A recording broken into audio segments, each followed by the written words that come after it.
buds on the wheat. Go to your dictionary in your house. Look at the word Bethlehem. You'll find out it means house of wheat. So again, you can say the child is being born in Bethlehem. Okay? The 5 shafts of wheat and the 2 fishes, what did Jesus feed the multitudes with?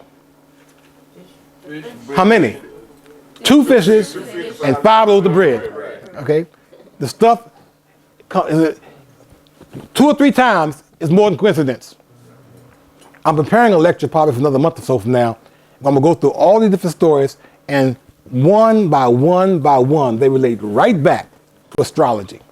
From the 20th of March to the last day of March is 11 days. Then just take the number of days in the rest of the months. Go from the 1st of December to the 25th. Add all that together, get 280.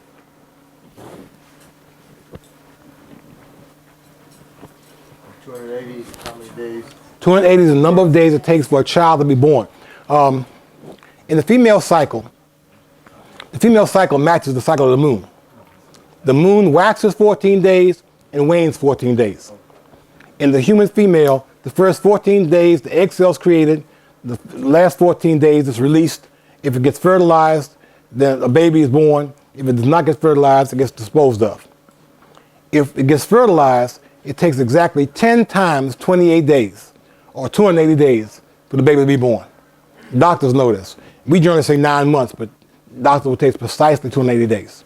10 times 28 days. That's right. Again, as above, so below. Things are connected. Everything is everything.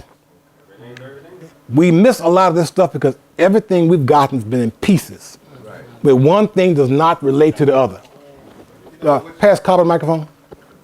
This is real quick. What you said is right, because when my son was getting ready to be born, the doctor said, it's actually 10 months that it takes the child, because but she's talking about 10 lunar or 10 menstrual months. Yes, that's what she's yes. talking about. But yes. I didn't really, I 10, just let that fly 10 right 28 day months. Right. Yeah, yeah. Now, Sirius is the dog star. Called the dog star because beginning September 20th, Sirius appears in the sky. And if you follow Sirius, day by day by day, it moves up and down through the sky. It comes to stand on December 25th, right above the place where the sun will rise on December 25th.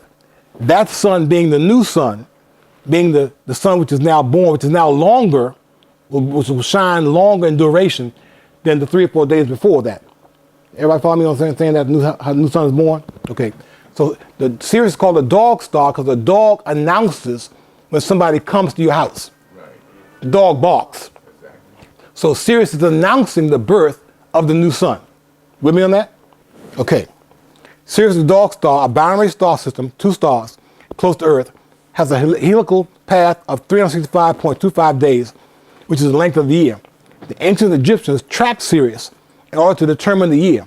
When Sirius was rising, it corresponded to the New Year's Day in ancient Egypt. This information was known and used by other ancient civilizations too. Now getting to Orion. The Earth has a grand cycle precession of the equinoxes with a length of about 26,000 years, 25,820 years.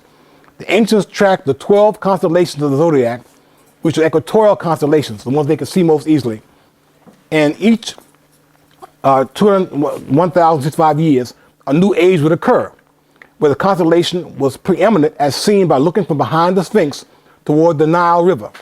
So, looking from behind the Sphinx, path of the pyramids, then every 2,165 years, the new constellation would move into place as the Earth moved through the universe. For example, we are just now leaving Pisces and going into Aquarius. The constellation of Orion is the means to track the 26,000 year precession of the equinoxes. Orion moves upward for 13,000 years and then downward for 13,000 years in a cycle. Just as Sirius tracked the length of the year, so the 3 stars in the belt of Orion track the precession of the equinoxes. Okay? So now we have Sirius moving through the sky, coming to stand over the place where the sun will rise on Christmas Day. Now we have 3 stars in the belt of Orion. This is the belt of Orion right here, the constellation of Orion. These three stars right here.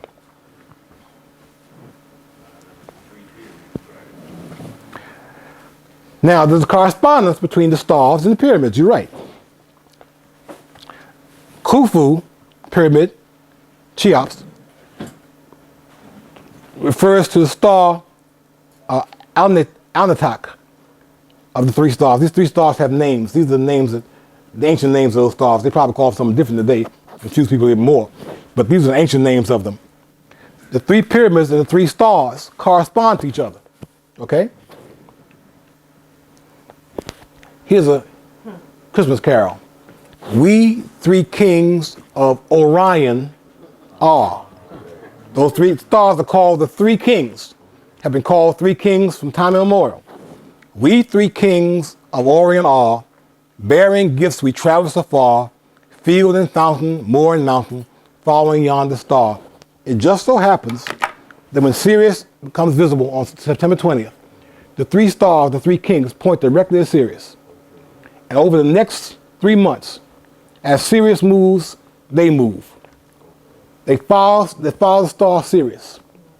You know, we three kings of Orion are, bearing gifts we traverse afar, field and fountain, moor and mountain, following yonder star.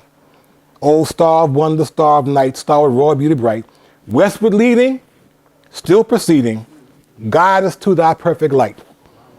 So, Three stars and three pyramids are are aligned. aligned. And you'll see that again in a second. Okay, there's a picture of the three stars through a telescope. There's the three pyramids. Right. Another song, Doc, is the walk in the light, beautiful light. Come where the dewdrops of mercy are bright. Okay, Shine all around me by day and by night. Jesus, the light of the world. That's a song they used to sing in church. there you go. Now, brother was talking about stuff being under the pyramids. There's a whole complex there. You know, we know about the three pyramids, but there's a whole complex there that they don't talk about. Okay? Some of that complex is underground. Yeah, if you go to the Valley of the Yeah, bring sister microphone.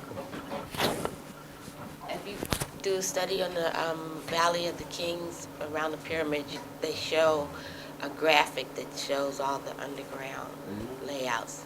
Because, well, the focus is to try to tell you where the different royalties were buried. Where the tombs are, yeah. The tombs are, and they're not in the pyramid, but they're, around in the ground.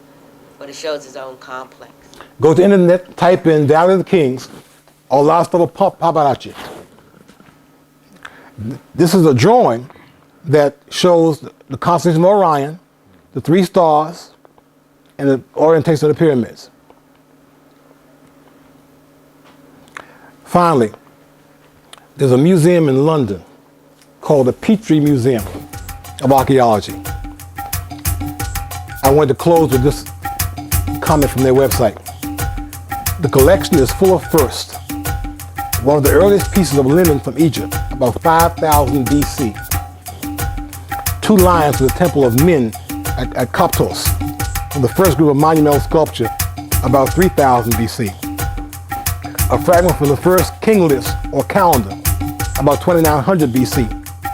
The earliest examples of metal from Egypt. The first worked iron beads, the earliest examples of glazing. The earliest cylinder seal in Egypt, about 3500 BC. The oldest wills on papyrus paper.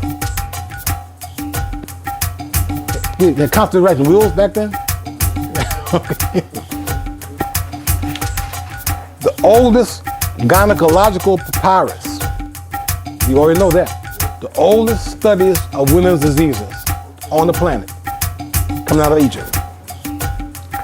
The only veterinary papyrus from ancient Egypt, and the largest architectural drawing showing a shrine about 1300 BC. This is now part of the University of London.